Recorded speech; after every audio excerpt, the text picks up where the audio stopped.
¿Alguien puede decir gloria a Jesús en esta mañana? Como les dije que dijeran, lo dijeron. Ahora díganlo más fuerte. Gloria a Jesús. Y salude a su hermano diciéndole, hemos venido a adorar a Jesús. A eso hemos venido, hermano, a adorar el nombre del Señor Jesucristo. Yo no sé cuántos de ustedes tienen la dicha de vivir en un barrio de gente mala, o que tengan malos vecinos, pues. ¿Quiénes tienen malos vecinos aquí? Fíjense que yo tengo la experiencia ahí donde vivo. Yo vivo en un centro urbano, ¿no? Entonces es un amontonamiento de carros ahí. Y yo he hecho una cochera a la par de mi apartamento, ¿no? Pero para entrar a la cochera necesito un espacio. Y generalmente me bloquean el espacio. Y es un pleito, bueno, yo no peleo, ¿verdad? Pero es un pleito qué barbaridad, casi siempre hay malos vecinos, ¿verdad, hermano? Ya van a darse cuenta un poco más adelante porque estoy hablando de los vecinos. Un poquito más adelante. Pero en esta mañana yo quiero hacer mención de un pasaje de la Escritura en el libro de Juan, el Evangelio según Juan, el capítulo 1, si ustedes lo pueden buscar ahí, lo pueden ver en la pantalla. San Juan capítulo 1. Vamos a leer el versículo 1 y el versículo 14, dos versículos para comenzar. Y dice así la Escritura, San Juan capítulo 1, versículo 1. En el principio era el Verbo, y el Verbo era con Dios, y el Verbo era Dios. Por supuesto, aquí el Verbo, la palabra Verbo es Jesucristo. Entonces leyendo, sustituyendo, ¿verdad? En el principio era Jesucristo, y Jesucristo era con Dios, y Jesucristo era Dios. Ahora vea lo que dice el versículo 14. Y aquel Verbo fue hecho carne y habitó entre nosotros, y vimos su gloria, gloria como del unigénito del Padre, lleno de gracia y de verdad.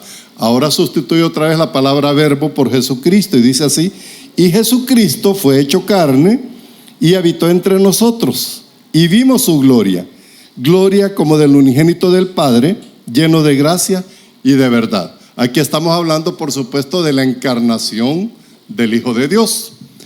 Hace unas 2 o 3 semanas yo escuchaba un programa cristiano en la radio, y el hermano que estaba pues hablando ahí, él hacía una oración, y la oración iba más o menos de esta manera. Decía: Señor, te damos gracias por tus ocurrencias. Oiga bien, te damos gracias por tus ocurrencias, y porque un día se te ocurrió venir aquí al mundo a morir por nosotros. Yo me quedo pensando y digo, y eso lo está diciendo un predicador en la radio. Pónganle atención a lo que está diciendo. O sea, yo sé que algunos entienden, porque dice, vean lo que dijo: Señor, te damos gracias por tus ocurrencias, y porque un día se te ocurrió venir acá al mundo a dar tu vida por nosotros. Yo digo, esa no fue una ocurrencia, eso fue parte de un plan que el Señor tenía. O sea, los que conocemos la Escritura entendemos de que Dios no improvisa. Dios tiene todo planificado desde antes de la fundación del mundo. Y es claro que nosotros podemos entender esto, ¿verdad? Y aquí exactamente es lo que está diciendo el apóstol Juan. En el principio existía Jesucristo, Jesucristo era Dios, y un día aquel Verbo, Jesucristo, se hizo carne y habitó entre nosotros. Vino a vivir al vecindario, dice una versión. Por eso hablaba de los vecinos, ¿verdad? Porque ¿qué les parece a ustedes tener como vecino a Jesús? Es bien interesante, ¿no? Ahora, pero esto, hermano, no salió así de la nada. Esto no es de que a un día se le ocurrió a Jesús venir acá a la tierra. No, esto es parte de un plan que venía desde la fundación del mundo. Y yo quiero que ustedes me acompañen al libro de Génesis, ya que hablamos de la fundación del mundo, al libro de Génesis en el capítulo 3. Y déjenme darle un trasfondo. Ustedes se acuerdan que Dios había creado a Adán y a Eva después de los 6 días de la creación, y el día de descanso ya empieza la vida en el jardín del Edén. Pero hay una cuestión una observación que se hace aquí en el libro de Génesis muy interesante. Génesis capítulo 3, versículo 8. Dice así la escritura. Bueno, leamos desde el 7 para comprender. Entonces fueron abiertos los ojos de ambos y conocieron que estaban desnudos. Entonces cosieron hojas de higuera y se hicieron delantales. Y oyeron la voz de Jehová Dios que se paseaba en el huerto al aire del día, y el hombre y su mujer se escondieron de la presencia de Jehová. Por supuesto, esto es lo que sucedió después de que Adán y Eva habían desobedecido. Pero lo que quiero que piensen ustedes, antes de que eso sucediera, de la desobediencia de Adán y Eva, nuestros primeros padres, que nos heredaron el pecado, por cierto, ¿verdad? Pues antes de que eso sucediera, da la idea de que Dios había creado al hombre y a la mujer y los había puesto en aquel lugar tan bonito, perfecto, como era el jardín del Edén, lleno de riqueza, lleno de fruta, lleno de alimento, con buen clima. Es decir, que todo era favorable en el jardín del Edén, todo. Y sin embargo le fallaron a Dios. O sea que no es el ambiente. El ambiente puede ser lo más perfecto, pero es el corazón del hombre el problema. Y entonces nosotros encontramos aquí a Adán y Eva, ya después que habían caído, pero oyeron, dice, la voz de Jehová Dios que se paseaba en medio del huerto. Tal parece, es la idea que da el pasaje, de que antes de la caída del hombre, de que ellos pecaran, pues como que era costumbre de Dios, ¿verdad? De que bajaba a la tierra y venía y se paseaba en el huerto para ver su creación, incluyendo a Adán y a Eva, pues. Y ya me imagino aquella pareja de nuestros primeros padres hablando con el Señor, ¿verdad? En la tarde y hablando con el Señor y diciendo, mira el Señor, fíjate que nacieron unos venaditos y mira qué bonitos están los cuchitos y mira las gallinitas. O sea, platicando con el Señor es la idea de esa comunión que había entre el hombre y Dios, porque el Señor estaba cerca de su creación. Algunos piensan de que Dios es tan lejano, que Dios creó todas las cosas, Dios creó el mundo y se fue a sus aposentos celestiales a pasar dormido por toda la eternidad. Algunos tienen esa idea de que realmente Dios solo creó y se fue y ya se olvidó de todo. No. La idea que nos da el pasaje es que el Señor estaba cerca de su creación y estaba cerca de Adán y Eva. O sea, tenía compañerismo con ellos, como el compañerismo que estaban mencionando los hermanos aquí. Pero Dios tenía compañerismo con su creación. ¿Saben por qué? Porque Dios siempre ha querido estar cerca de su creación. Y quiero que lo diga conmigo. Dios siempre ha querido estar cerca del hombre. Ese es su deseo. Dios lo creó y quiere estar cerca del hombre. Por supuesto, el pecado vino a modificar, digamos, esa situación. Y aunque debido al pecado el hombre se apartó de Dios y la relación cambió, entre Dios y el hombre cambió, el deseo de Dios de estar cerca del hombre no cambió. Eso siguió adelante. Dios siempre tratando de estar cerca del hombre. Solo que el pecado ahora se convirtió en una barrera y entonces había que hacerlo de otra manera. Pero el principio que quiero transmitir en esta mañana, hermano, es que Dios siempre ha querido estar cerca del hombre. Dígalo conmigo otra vez. Dios siempre ha querido estar cerca del hombre. Esa es una gran verdad. Dios siempre ha querido estar cerca del hombre. Y lo prueba aquí Génesis, ¿verdad? En la creación. Sin embargo, de ahí nos podemos dar un brinco bien grande nosotros hasta el tiempo de Moisés. Ustedes se acuerdan que el pueblo de Israel, ya vamos al pueblo de Israel, había pasado 430 años como esclavos en Egipto. Y entonces Dios levantó un libertador. Ustedes saben la historia. Levantó a Moisés. Y la misión de Moisés era sacar a Israel de Egipto, llevarlo a través del desierto y meterlo a la tierra prometida. Eso era todo lo que tenía que hacer. Por un problema de incredulidad del pueblo, no fue tan fácil. O sea, de que no fue directo el viaje, ¿verdad? Que hubiera pasado quizás un mes nada más de llegar de Egipto a la tierra prometida. Pero debido al problema de incredulidad del pueblo, se tardaron un poquito más. De hecho, se tardaron 40 años en llegar en un trayecto que duraba un mes nada más. Pero por la incredulidad se atrasó, ¿verdad? Israel en llegar a la tierra prometida. Pero en ese trayecto, fíjense que Dios, bueno, los israelitas tenían que hacer sus champitas, ¿verdad?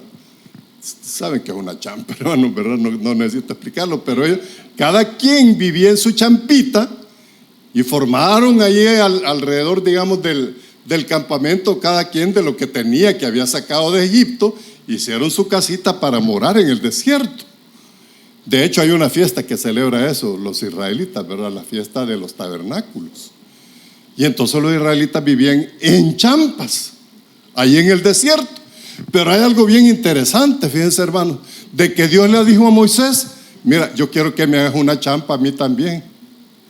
Dios le dijo a Moisés: yo quiero que me hagas una champa. Nosotros lo conocemos con un nombre más sofisticado, ¿verdad? El tabernáculo. Pero era una champa. Solo que era una champa especial, ¿verdad? No era como la de los demás israelitas. Dios le dio las instrucciones claras a Moisés de cómo tenía que hacer. Y prácticamente era una champa lujosa. Pero que al fin y al cabo champa, ¿sí? De pieles, de ovejas y todo lo demás. Y le dijo Dios a Moisés: y quiero que mi champa la pongas en medio del campamento. La pongas en medio, y todas las tribus que pongan su champita alrededor. ¿Me están siguiendo la idea, hermano? ¿Sabe por qué? Dios le dijo: yo voy a vivir en medio de ustedes. Porque Dios siempre ha querido estar cerca de su pueblo. El mismo principio, Dios siempre ha querido estar cerca de su pueblo. Entonces les dijo: hágame una champa a mí también. Por eso hablábamos de que, miren, hermano, cuando el arca del pacto, que era lo que representaba la presencia de Dios en aquel tiempo, cuando los israelitas o los levitas metieron el arca dentro del santuario, de la champa, dice que la gloria de Jehová llenó. Se llenó. ¿Qué significaba eso? Que Dios había venido a morir. Perdón, no me confunden, hermano. Dios había venido a morar. Había entrado a su champa. Allí iba a vivir el Señor. Y entonces cuando Dios le preguntaba: bueno, Mabel, ¿y quién? Alguien le preguntaba: Mabel, ¿y quiénes son tus vecinos? Bueno, Dios es mi vecino, porque su champa ahí está a la par mía, a la par de la mía, ¿verdad? Miren, hermano, es que Dios era el vecino que tenía. ¿Me está siguiendo, hermano? Porque Dios estaba cercano al pueblo. Dios quería estar cerca del pueblo. Y entonces eso es lo que nosotros tenemos en el libro de Éxodo, que Dios morando cerca de su pueblo, porque ese siempre ha sido su deseo. Empezó en el jardín del Edén, ¿verdad? Con Adán y Eva, que se paseaba en el huerto y platicaba con ellos y todo lo demás. Muchos años después, ahora es con el pueblo de Israel. Yo quiero que me hagan una champita a mí también, porque quiero vivir en medio de su pueblo. ¿Se imagina usted, hermano? Yo vivo, ya les dije, yo vivo en un centro urbano, yo vivo en un edificio de 4 pisos. Y si a mí me preguntaran: bueno, ¿y quién vive enfrente? Dios vive ahí. Mire, yo le pregunto, hermano, ¿cómo se comportaría usted sabiendo que Dios es su vecino? Mira, sí, y mira, y quién vive, nosotros usamos ese término, ¿verdad? A la par, aunque es incorrecto, pero ¿quién vive a la par tuya? Pues Dios vive ahí. Pusiera la música que usted pone si Dios viviera ahí a la par suya, hermano. Hiciera los relajos que usted hace si Dios viviera a la par suya. Yo le aseguro que a las 7 de la noche ya está todo apagadito y tranquilito, ¿verdad? Pues mire que así era Israel. El pueblo de Israel tenía a Dios viviendo ahí con ellos. Porque el Señor en su gloria dice que la gloria de Jehová llenó el tabernáculo. Dios se vino a vivir ahí. ¿Por qué? Porque Dios siempre ha querido estar cerca de su pueblo. ¿Me están siguiendo la idea, hermano? Dios siempre quiere estar cerca de su pueblo. Ahora, si nos brincamos unos años más adelante, algo similar sucedió con el templo de Salomón, el templo que construyó Salomón. Y ese pasaje sí quiero que lo veamos, hermano. Segundo de Crónicas, capítulo 7, versículos 1 y 2. Segundo libro de Crónicas, capítulo 7, versículos 1 y 2. Pero antes de leerlo, déjeme darle un trasfondo.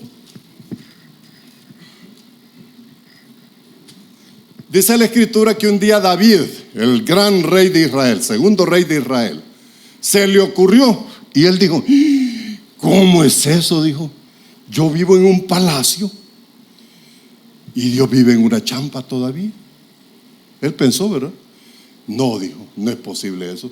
Si yo vivo en un palacio, pues Dios tiene que tener un palacio también. Así que, dijo David, le voy a hacer un palacio al Señor, le voy a hacer una casa. Y en la noche Dios le habló a David y le dijo, mira, está bien que tengas ese sentimiento, pero tú no me vas a construir una casa a mí, porque eres un hombre que ha derramado mucha sangre. Pero tu hijo sí me va a hacer una casa. Y su hijo se llamaba Salomón. Y entonces David, cuando Dios le dijo eso, dijo, bueno, yo no le voy a hacer la casa al Señor, pero por lo menos le voy a dejar todo listo a mi hijo para que no se le complique mucho la vida. Y dejó la madera, dejó el oro, dejó todo lo que iba a necesitar Salomón para construir la casa. Todo se lo dejó, solo para ensamblar. Y entonces cuando Salomón llegó al trono, él sabía, David le había encomendado y le había dicho, tienes que hacerle un templo al Señor, una casa al Señor.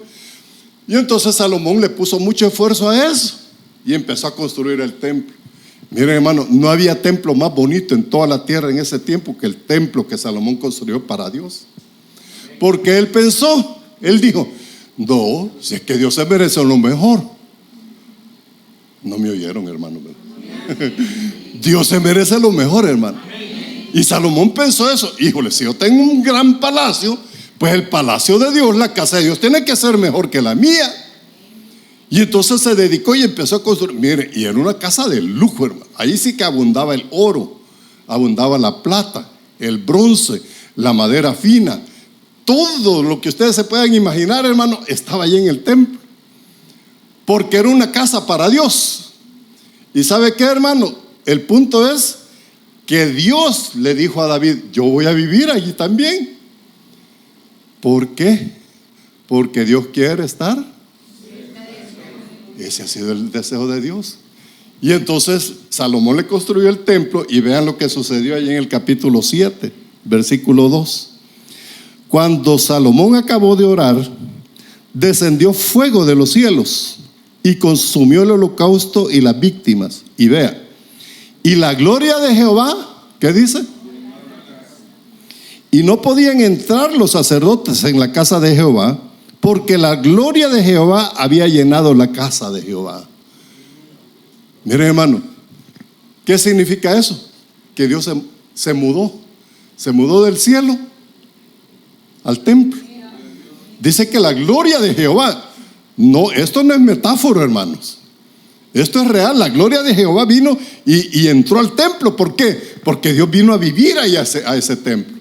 De hecho, ustedes saben de que el arca del pacto, aquel mueblecito que Dios le pidió a Moisés también que construyera, representaba la presencia de Dios en ese tiempo. Y entonces cuando metieron el arca al lugar que le pertenecía, en el lugar santísimo, dice que la gloria de Jehová. Nosotros no podemos imaginarnos, yo no sé cómo era la gloria de Jehová. Algunos la representan como un gran resplandor, ¿verdad? O un gran humo, a saber cómo era la gloria de Jehová. Pero era algo visible. Y la gente sabía cuándo estaba la gloria de Jehová. Y dice que la gloria de Jehová llenó el templo, tanto así, hermano, que dice que los sacerdotes no podían entrar al templo. No podían porque la gloria de Jehová. Mire, tal es la presencia del Señor, ¿verdad, hermano? Tal es la presencia del Señor que ni los sacerdotes podían entrar. Y vino Dios mismo, vino a morar en su templo, su casa. ¿Por qué? Porque Dios siempre ha querido estar cerca de su pueblo, entonces vino a vivir ahí. Ahora, más adelante en la historia bíblica, nosotros sabemos que Israel empezó a fallar. Miren, hermano, yo no sé, yo de veras me cuesta comprender eso. Solo lo entiendo cuando me miro a mí mismo. Porque los israelitas, teniendo a Dios como vecino, ahí en el templo, en la casa de Dios, ahí, teniendo a Dios como vecino, se empezaron a portar mal. ¿Verdad que eran terribles esos judíos? ¿Verdad que así? Mire, lo mismo es usted. Pues si no Dios está con usted, pues. Amén. Dios está con usted, ¿verdad, hermano? Amén. ¿Y por qué se porta mal? Y usted diga, no, yo no me... No, ¿cómo no? Si yo lo conozco, hermano. ¿Sabe por qué lo conozco? Porque yo soy igual que usted. Entonces lo que nosotros tenemos aquí es que los israelitas, teniendo a Dios como vecino, que estaba la casa de Dios ahí, y Dios viviendo ahí, empezaron a portarse mal. Pero mal, cuando digo mal estoy diciendo mal, haciendo cosas terribles, feas. Lo mismo que los pueblos que estaban alrededor hacían, ellos lo empezaron a hacer también. Tanto así que en algunas ocasiones sacrificaron a sus propios hijos a dioses falsos, algo que Dios nunca les había pedido. Y Dios viviendo ahí. Y Dios les mandaba profetas y les decía, les advertía: miren, va a pasar esto, los van a llevar cautivos, los voy a castigar. Israel como si nada, como que si fueran los hermanos de ITC, no le hacían caso a Dios. No, eso no diga amén, hermano, no diga amén. Usted diga, no, nosotros no somos así. Es más, dígaselo a su vecino: no, nosotros no somos así, dígalo. Sí. Nosotros sí le hacemos caso a Dios. Mire, hermano, pero esa era la realidad del pueblo. ¿Y sabe qué sucedió? Y esto es bien interesante y un poco doloroso también, hermano. Dios vino a vivir a la casa, lo que acabamos de leer, pero en el libro de Ezequiel se nos narra algo bien interesante. Dice que la gloria de Jehová salió del lugar santísimo donde vivía, se puso en el umbral del templo, o sea, la entrada del templo, y los israelitas también les valió que Dios estaba ya moviéndose. Y tanto siguieron haciendo mal el pecado, que dice que Dios se salió de la casa y se fue al monte que estaba enfrente de la ciudad de Jerusalén. Mira, la ciudad de Jerusalén era respetada porque Dios vivía ahí. Pero ahora Dios se salió de su templo y abandonó su casa debido al pecado de Israel. Eso es triste, ¿verdad, hermano? Que Dios, aquella casa que Salomón había construido con tanta pasión, tanto cariño y tanto cuidado, y Dios despreció su casa, porque a Dios no le interesa tanto lo que nosotros hagamos, lo que le construyamos. A Dios le interesa el corazón. Y el corazón de Israel se había apartado de Dios. Entonces, ¿qué sentido tenía para Dios seguir viviendo ahí? Si el pueblo lo había menospreciado. ¿Me está siguiendo la idea, hermano? Y entonces Dios abandonó su casa. Y cuando llegamos mucho tiempo después, allá al tiempo del apóstol Pablo en Hechos, cuando Pablo llega a Atenas, él dice: es que Dios no habita, dicen, templos hechos por manos de hombres. Ya no, en aquel tiempo sí, pero ya no, porque había una lección. O sea, el pueblo, aún teniendo a Dios como vecino, se portaba mal, le dio la espalda a Dios. Que Dios nos libre, ¿verdad, hermanos? Que Dios nos libre, que Dios nos cuide de hacer tal cosa. Pero es la realidad del pueblo de Israel. Mire, y le voy a decir algo más, hermano. Mire, nosotros no somos mejores que Israel. Ahora, yo no soy sionista, hermano, yo no soy nada de eso. Y yo no creo, se lo voy a decir de una vez, yo no creo que Israel sea el pueblo de Dios. Ahora no es el pueblo de Dios. Dejó de ser el pueblo de Dios cuando rechazaron al Mesías. Dejó de ser pueblo de Dios. Ahora este es el pueblo de Dios. Ahora, mira. Ahora la iglesia es el pueblo de Dios. Pero mira, hermano, si Israel, que era el pueblo de Dios, le dio la espalda al Señor, ay, cuidadito, hermanos, cuidadito nosotros. Y entonces Dios que estaba allí viviendo en el templo, porque Dios siempre quería estar cerca de su pueblo. Dios quería estar cerca de su pueblo, pero ahora abandona su casa. ¿Y sabe qué pasó, hermano? ¿Sabe qué pasó? Mire, los enemigos vinieron y destruyeron el templo. Y la cuestión es que, ¿por qué? Porque Dios ya no estaba ahí. Era un edificio vacío, era un cascarón nomás. Ya no servía para nada, porque Dios ya no estaba ahí. Y mira, hermano, un lugar donde Dios no está, no sirve para nada. Suena fuerte, ¿verdad? Pero es la verdad. Un lugar que Dios ha escogido, pero que ya no le sirve porque el pueblo le da la espalda, ya no sirve para nada. Y entonces eso es lo que sucedió con el templo. Dios lo abandonó, y entonces, como Dios ya no estaba ahí, vinieron los enemigos y lo destruyeron. Vinieron los babilonios, ¿verdad? Vinieron los babilonios y atacaron, destruyeron el templo, se llevaron a toda la gente cautiva. ¿Por qué? Porque le habían fallado a Dios. Y vean ustedes, hermano, Dios siempre ha querido estar cerca de su pueblo. Y entonces ahí no se acaba la historia, porque sería un final muy triste, ¿no? Miren, la historia sigue en el pasaje que leímos al principio. Oigan bien, se los leo nuevamente. Juan capítulo 1, versículos 1 y 14, para recordarles nomás, porque yo sé que ustedes ya se lo saben de memoria. Dice, en el principio, ajá, versículo 14, y aquel verbo,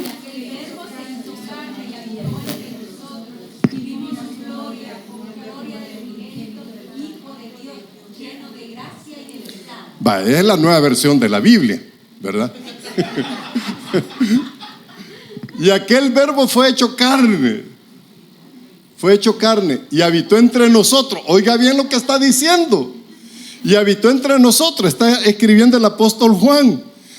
Hay una versión de la Biblia que es muy bonita y dice, y Jesús, la palabra, se vino a vivir al vecindario, dice. Así dice la versión juvenil de la Biblia. Se vino a vivir al vecindario. Óigame, o sea que Jesús es la encarnación del Hijo de Dios. No me oyeron esa parte, hermano. Es que estaban platicando, estaban distraídos. Miren, Jesús es el Hijo de Dios encarnado. O sea que, mire, ¿por qué Dios mismo, Dios Hijo, se iba a encarnar y venía acá a la tierra? ¿Sabe por qué? Porque Dios siempre ha querido vivir, estar cerca de su pueblo. Ya se les olvidó, hermano. Porque Dios siempre ha querido estar cerca de su pueblo. Mire, ¿qué tan cerca es eso? Que Dios se hizo hombre para venir acá a la tierra. Dios, el Dios eterno, el Dios trascendente, el que creó todas las cosas, un día vino y se hizo hombre. Y eso es lo que se celebra en Navidad, ¿verdad? Aunque hoy ya se les olvidó. Bueno, por cierto, aquí voy a dar una mala propaganda. ¿Cuántos de ustedes fueron al centro histórico durante Navidad, hermanos? No los voy a regañar, pero ¿cuántos fueron? ¿Cuántos fueron al centro histórico? Solo por curiosidad, ¿cuántos fueron? Miren, hermano, fíjense que yo no fui, porque a mí no me gustan las multitudes. Por eso es que ya me voy de aquí mejor. No, miren, hermano, fíjense que le he preguntado a varias personas que sí fueron.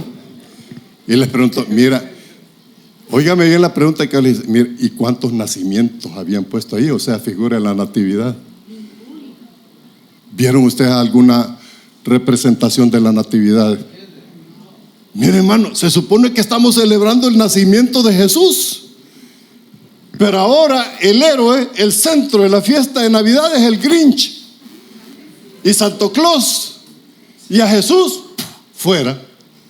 Ya sacaron a Jesús de la Navidad. Y esa es la realidad de nuestro país, hermano. Un país que se está volviendo secular, a pesar de que aparentemente hay religión. Un país que nos está preparando para meter otra religión. Por eso es que ha sacado a Jesús.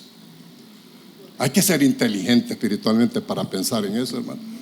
Claro que no me voy a meter en política porque me van a mandar al régimen de excepción ustedes, ¿verdad? Pero mire, hermano, la verdad es que sacaron a Jesús de la Navidad. Y eso no fue, se nos olvidó. No, eso no es un olvido casual. Eso es algo que ya nos están preparando para algo. Piensa, hermano, piensa. Y entonces nosotros lo que tenemos aquí, que ustedes me desviaron del tema, hermano, a propósito, pero mire, lo que nosotros tenemos aquí es que Jesús, el Dios Hijo, se encarnó y vino acá a la tierra porque quería estar cerca de su pueblo. Y mire, el apóstol Juan todavía dice, y vimos su gloria, dice, vimos su gloria, gloria como del unigénito del Padre, lleno de gracia y de verdad, lo vimos. Y cuando Juan escribe la primera carta, primera de Juan, él dice, si nosotros lo tocamos, lo que vimos con nuestros ojos, lo que palparon con nuestras manos. Eso es lo que los anunciamos. Miren, hermano, Jesucristo vino acá a la tierra para estar cerca, más cerca de lo que antes había estado. Porque antes la gente no lo veía. Lo adoraba en el templo, pero no veían nada. Ya, claro, se vio la gloria de Jehová cuando llenó, pero a Dios no lo vieron. Y ahora Dios se manifestaba en forma humana y la gente lo podía tocar, le podía venir a platicar con él. Y de hecho varios vinieron a platicar con él, ¿verdad? A contarle sus problemas, sus inquietudes y todo lo demás.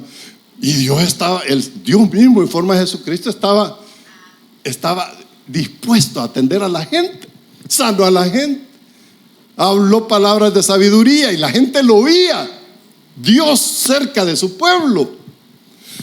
Y aquí viene la tragedia otra vez. La tragedia. A lo suyo vino y los suyos. ¿Cómo es eso? Imagínense qué dureza del corazón del hombre, hermano. Que viene Dios mismo, aquel Dios que estaban adorando supuestamente en el templo, viene acá a la tierra. Y los sacerdotes y todos los levitas adorando a Dios. Y viene Dios y no, hombre, estamos ocupados, no nos molestes, estamos adorando a Dios. Y Dios ahí con ellos. ¿Y sabe qué lo hicieron? Lo sacaron del templo. Y por último lo mataron al Dios que supuestamente estaban adorando. Ahora, Dios estaba cerca de su pueblo. Dios vino para estar cerca de su pueblo, hermano. Y yo quiero que usted trate de comprender ese principio. O sea, el Señor Jesucristo, Dios hecho hombre, vino porque quería estar cerca de la humanidad. Ahora, y uno dice, wow, qué bárbaro. Es que el Señor siempre quería estar cerca de su pueblo. ¿Verdad que sí, hermano? ¿Cuántos están de acuerdo conmigo? Dios siempre quería estar cerca de su pueblo. Ahora uno puede decir, bueno, ya más cerca ya no se puede. Venir a vivir, hacerse hombre y venir a vivir con nosotros, ya más cerca ya no puede estar. Pues fíjese que sí, se puede estar más cerca todavía. Y quiero que vaya a un pasaje de la Escritura, hermano. Esto lo vamos a ver en Juan capítulo 14, siempre en el Evangelio según San Juan capítulo 14, versículos 15 al 17.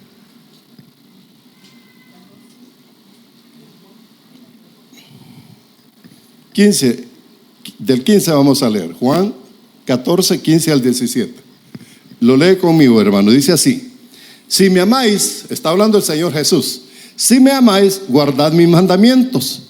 Y oigan, y yo rogaré al Padre y os dará otro consolador para que esté con vosotros para siempre, el Espíritu de verdad, el cual el mundo no puede recibir porque no le ve ni le conoce, pero vosotros le conocéis porque mora con vosotros y estará en vosotros. Ya no, fíjense lo que está anunciando el Señor Jesús. Les dice, miren, es que Dios, yo me voy a ir, pero les voy a enviar otro consolador. Otro, o sea, no es otro Dios, es el mismo Dios, solo que esta vez en forma del Espíritu Santo. Y se lo voy a enviar. Y Él no solo estará con ustedes, sino estará en ustedes, dentro de ustedes. Mire, hermano, más cerca de eso no se puede estar. Mire, una cosa es tener a Dios aquí a la par, pero una cosa es tenerlo dentro de nosotros. Y eso es lo que el Señor les está diciendo a los discípulos. Miren, es que el Consolador va a estar con ustedes, pero va a estar en ustedes también. Pero mire, hay algo más bien interesante ahí también. El versículo 23. Respondió Jesús y le dijo: el que me ama, mi palabra guardará, y mi Padre le amará. Y oiga lo que dice: y vendremos a Él y haremos morada con Él. Vendremos a Él y haremos morada con Él. ¿Quiénes son los que vendremos? ¿A quién se refiere? Al Padre y al Hijo. Ya había anunciado que el Espíritu Santo iba a venir, ¿verdad? Pero ahora el Padre también va a venir a morar. Y el Hijo va a venir a morar también. La Trinidad completa va a venir a morar en nosotros. Dios, en su esencia, hermano, mora ahora en el creyente. Bueno, de hecho, déjeme preguntar, ¿cuántos de ustedes son cristianos aquí? Solo como 3 hay que evangelizar aquí, hermano. Solo como 3 levantaron la mano. ¿Cuántos cristianos hay aquí? Ya aumentaron un poquito más. Sigo evangelizando mejor, ¿verdad? ¿Cuántos cristianos hay aquí, hermano? Mire, hermano, mire, si usted es cristiano, el Padre mora en usted, el Hijo mora en usted y el Espíritu Santo está dentro de usted. Mire, hermano, ¿qué más cerca podemos tener a Dios que dentro de nosotros? No puede estar más cerca. El Padre, el Hijo y el Espíritu Santo morando dentro de nosotros. Mire, hermano, por eso es que cuando nosotros oramos, nosotros no oramos al cielo, oramos hacia adentro, porque Dios mora en nosotros. Por eso es que usted cierra los ojos para concentrarse en el Dios que está dentro de usted. ¿Me está siguiendo, hermano? Y entonces Dios está cercano a usted, hermano. Dios está cercano a usted, Dios está dentro de usted. Es más, yo quiero que lo declare para que se convenza. Diga: Dios está dentro de mí. Y dígaselo a su vecino: Dios está dentro de ti también. Es que yo siento a veces hermanos, que ustedes a veces no me creen a mí.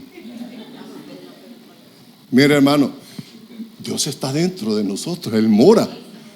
Y esa es una verdad del Nuevo Testamento que el apóstol Pablo la repite y la repite. Es más, él dijo: Cristo en vosotros, le dijo a los corintios, la esperanza de gloria. Cristo en ustedes, Cristo en la iglesia. Hermano, nosotros ya no necesitamos ir en romería a ver al Cristo de Esquipulas. Con respeto lo digo, porque yo un día fui a romería, ¿verdad? A ver al Cristo, que por cierto, ¿cuántos de ustedes fueron a ver el Cristo de Esquipulas, hermano? Hicieron peregrinación. Los demás, por eso lo jugó la bruja, porque no fueron a hacer romería. Por eso lo jugó la ciguanaba, porque no fueron a ver al Cristo de Esquipulas. No, hermano. Pero mire, hermano, yo me acuerdo que había una cueva ahí, no sé si ustedes se acuerdan, los que fueron, una gruta, ¿verdad? Que la gente encendía candelitas ahí. Yo cuando estaba pequeño me acuerdo que me llevaron y salía uno todo ahumado ahí, ¿verdad? Todo de negro, del tile y todo lo demás. Pero esa era la aventura de ir a ver el Cristo de Esquipulas. Mire, hermano, pero usted ya no necesita ir hasta allá. Ya no necesita ir a ningún lugar. En el momento que usted quiere, está conectado con Dios el Padre, Dios el Hijo y Dios el Espíritu Santo, porque está dentro de usted. Él mora en usted. Y como le repito, es una verdad que se repite una y otra vez en el Nuevo Testamento, que somos morada del Espíritu Santo, somos templo del Espíritu Santo, porque el Señor mora en nosotros. Mire, hermano, esa sí que es una verdad revolucionaria, que Dios viva dentro de mí. Y difícil de entender. O sea, ¿cómo entiende eso? Que el Dios eterno, el Dios todopoderoso, el Dios que no cabe en los cielos, hermano, vive en usted.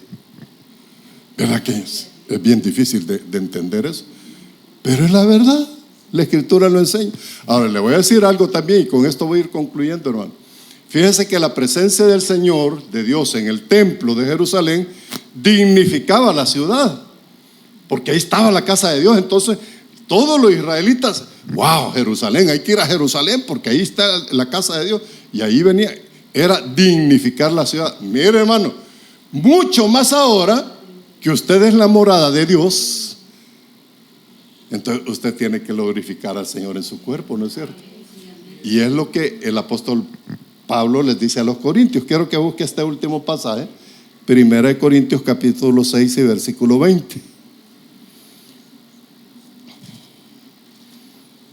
1 Corintios capítulo 6 y versículo 20. Dice así: ¿o ignoráis que vuestro cuerpo es templo del Espíritu Santo, el cual está en vosotros, el cual tenéis de Dios, y que no sois vuestros? Es una pregunta retórica, ¿verdad? O sea, lo que está diciendo Pablo es que ustedes son templo del Espíritu. Y luego dice el versículo 20: porque habéis sido comprados por precio. Oiga bien: glorificad pues a Dios en vuestro cuerpo y en vuestro espíritu, los cuales son de Dios.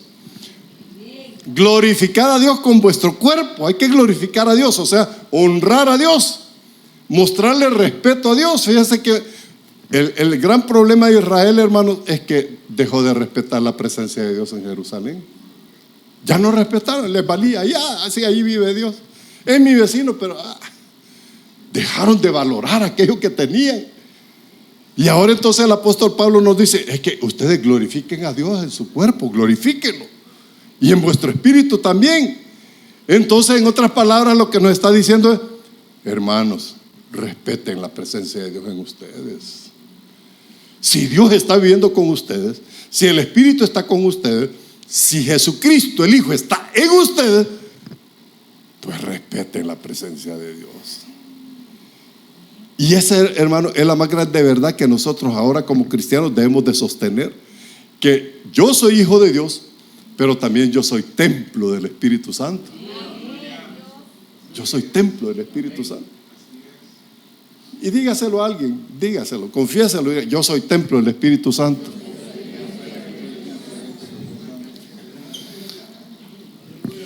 Y ese hecho, mire hermano, que Jesucristo mora en usted, le da dignidad a usted como ser humano. Si Cristo está en usted, eso le da dignidad, le da valor. Porque Cristo está en usted es templo del Espíritu. Eso le da valor a su vida. Por eso es que nosotros tenemos que aprender lo que dice ahí: glorifiquen a Dios con su cuerpo. O sea, en otras palabras, demuestren que Jesucristo mora en ustedes. ¿Cómo lo van a demostrar? Con su conducta, con sus palabras, con sus actitudes. Pero demuéstrenlo, porque Cristo vive en nosotros, hermano, la gran verdad.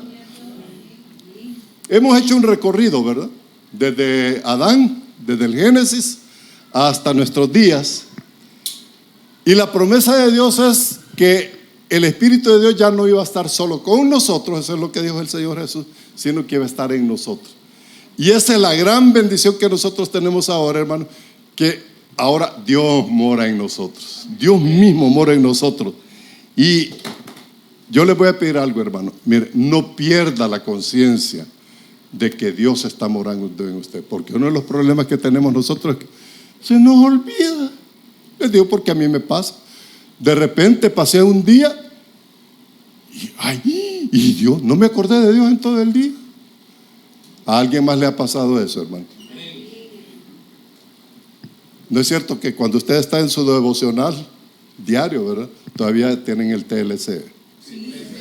TCD, como tiempo con Dios, TCD, vaya. Ya estaba yo con el canal de televisión.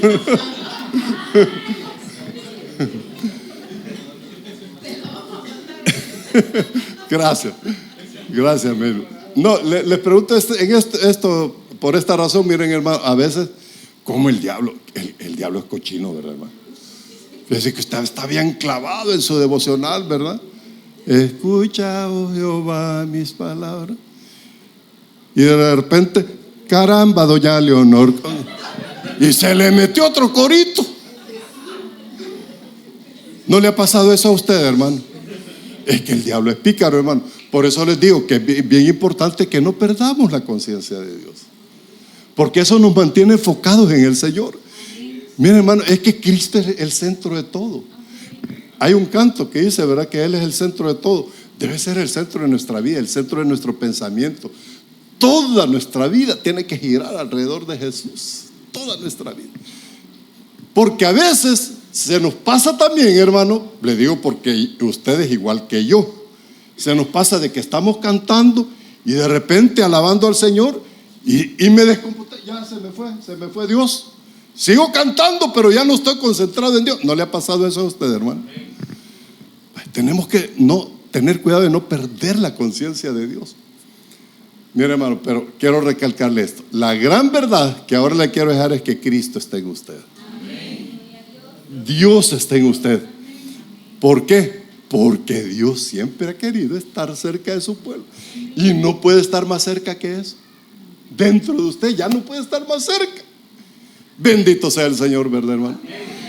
Entonces, valoremos, respetemos la presencia de Dios en nuestra vida. Y glorifiquemos a Dios con nuestro cuerpo y con nuestro espíritu, para demostrar que realmente Él vive dentro de nosotros. Que el Señor les bendiga, hermanos.